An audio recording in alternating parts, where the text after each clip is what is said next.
أعوذ بالله من الشيطان الرجيم بسم الله الرحمن الرحيم الحمد لله نحمده ونصلي على عبد الله وعلى آله ومن تبع لهم إلى إحسان إلى يوم الدين أما بعد ஏகவன் அல்லாஹுவை போற்றி புகழ்ந்து அருமை நாயகம் ஸல்லல்லாஹு அலைஹி வஸல்லம் அன்னவர்களையும் போற்றி புகழ்ந்ததன் பிற்பாடு சிறியொரு உரையினை உங்களுக்கு முன்வைக்கலாம் என்று நினைக்கின்றேன். அல்லாஹு தஆலா எம் அனைவரையும் பொருந்தி கொள்ள வேண்டும். பாக்கியத்தில் இரண்டு வகை நட்பாக்கியம் பாக்கியம் என்று இருக்கின்ற அடிப்படையில் நிச்சயமாக நாங்கள் பாக்கியம் உள்ளவர்களாக அல்லாஹ்வின் முன்னிலையில் நாளை கியாமத்துடைய நாளை எழுப்ப வேண்டும் என்ற ஒரு நியத்தோடு நான் சில விடயங்களை முன்வைக்கலாம் என்று நினைக்கின்றேன். எல்லா புகழும் அல்லாஹ்வுக்கே. இன்று நாங்கள் இந்த உலகத்தில் வாழுகின்ற போது குடும்பம், கோத்திரம், பிற மனிதர்கள், அதே போன்று சகோதரத்துவம் இவ்வாறெல்லாம் நாங்கள் அனுபவித்து கொண்டுதான் இருக்கின்றோம். அதிலும் குடும்பம், குலம், கோத்திரம் என்று செல்லும் போது இன்று மனிதர்கள் உலகத்தில் வாழ்கின்ற காலகட்டத்தில் சொத்துக்கள் சேர்க்க வேண்டும், நாங்கள் பெரிய அளவில் ஒரு பிஸ்னஸை செய்ய வேண்டும், இதற்கெல்லாம் எங்களுக்கு ரப்புல் ஆலமீன் இந்த பணத்தை எவ்வாறு தருவான், நாங்கள் எவ்வாறு பெற்றுக்கொள்ள வேண்டும் என்று சிந்தித்து செயல்படுகின்ற அளவுக்கு 100% மாத்திரம்தான் இருக்கின்றார்கள். உண்மையில் இந்த உலகத்துக்கு நாங்கள் படைக்கப்பட்ட போது ஒட்டு துணி கூட இல்லாமல் பிறந்தோம்.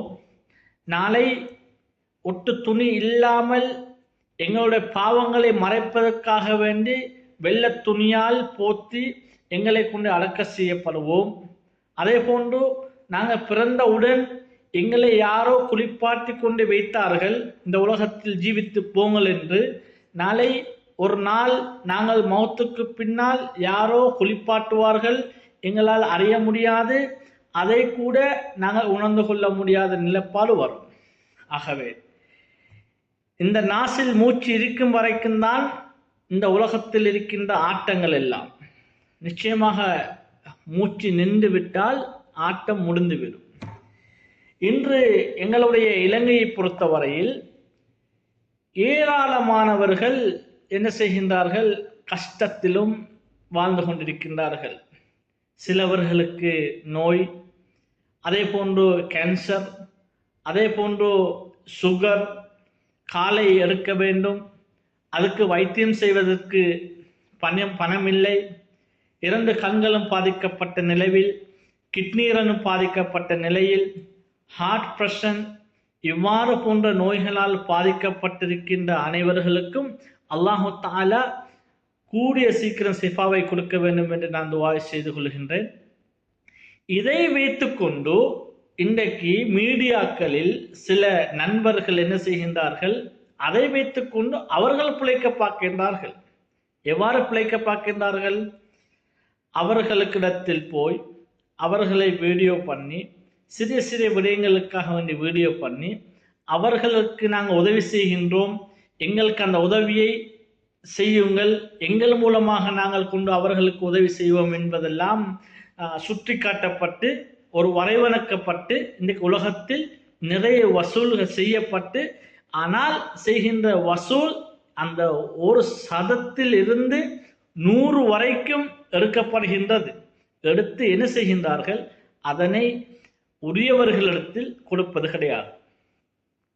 100க்கு 10% கொடுத்துவிட்டு 90% பாக்கெட்டில் வைத்து விடுகின்றார்கள். இதுதான் இஸ்லாம் காட்டிய வழிமுறையா?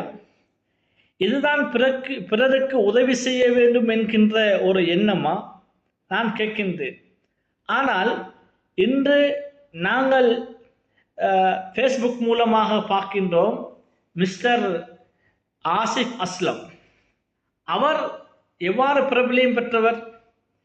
நாங்கள் கொழும்பில் வாழ்கின்ற காலங்களில் அவர் எவ்வாறு இருந்தார், அவர் எந்த நிலப்பாட்டில் இருந்தார், அவரிடத்தில் பணங்கள் எங்கிருந்து வந்தன, தின்பதற்கு கூட ஒரு டீ வாங்கி குடிப்பது கூட அல்லாஹ் சுப்ஹானஹு வ தஆலா பிறர் மூலமாகத்தான் அவருக்கு அந்த ரிஸ்கை வழங்கியிருந்தார். ஆனால் இன்று அவர் ஒரு கோடீஸ்வரர். இந்த பணம் எங்கிருந்து வரப்பட்டது? அதனுடைய முன்னுதாரணம் தான் நாங்கள் இன்று மீடியாக்களில் பார்த்து கொண்டிருக்கின்றோம். அவர் ஆரம்ப காலகட்டத்தில் ஸ்ரீலங்காவில் பல பிரச்சனைகள், அதே போன்று முஸ்லிம்களை எல்லாம் ஏனோ தானோ மாதிரி எல்லாம் பேசிவிட்டு, அல்லாஹ் சுப்ஹானஹு வ தஆலா இந்த உலகத்தில் இருக்கின்றானா, அவனை நான் ஒரு காலமும் நம்ப மாட்டேன், அல்லாஹ் ஒருவன் இருப்பதை நான் நம்ப மாட்டேன், நபி ஒருவர் இருக்கின்றானா அவனை நான் நம்ப மாட்டேன் என்றெல்லாம் நஅூது பில்லாஹி மின்ஹா என்றெல்லாம் வாக்கு விவாதம் பண்ணிவிட்டு இன்று என்ன செய்கின்றார்? அவருடைய பிரியாணி, அஸ்தக்ஃபிருல்லாஹ், அவருடைய பிரியாணி அல்ல, பிறருடைய காசில் எடுக்கப்பட்டு அந்த பணத்தில் அவர் செய்கின்ற பிஸ்னஸ், அந்த பிஸ்னஸை மேம்படுத்த வேண்டும் என்பதற்காக வேண்டி இன்றைக்கு அல்ஹம்துலில்லாஹ், சுபஹானல்லாஹ், அல்லாஹு அக்பர், ஜஸாக்கல்லாஹு ஹைரன், அல்லாஹு தஆலா பரக்கத்து செய்யணும், பாரக்கல்லாஹு அலைக்க வ பாரக்கல்லாஹு ஃபீக்க என்றெல்லாம் வார்த்தைகளை மனிதனுக்கு மத்தியில் கொட்டிக் கொண்டிருக்கிறார்கள்.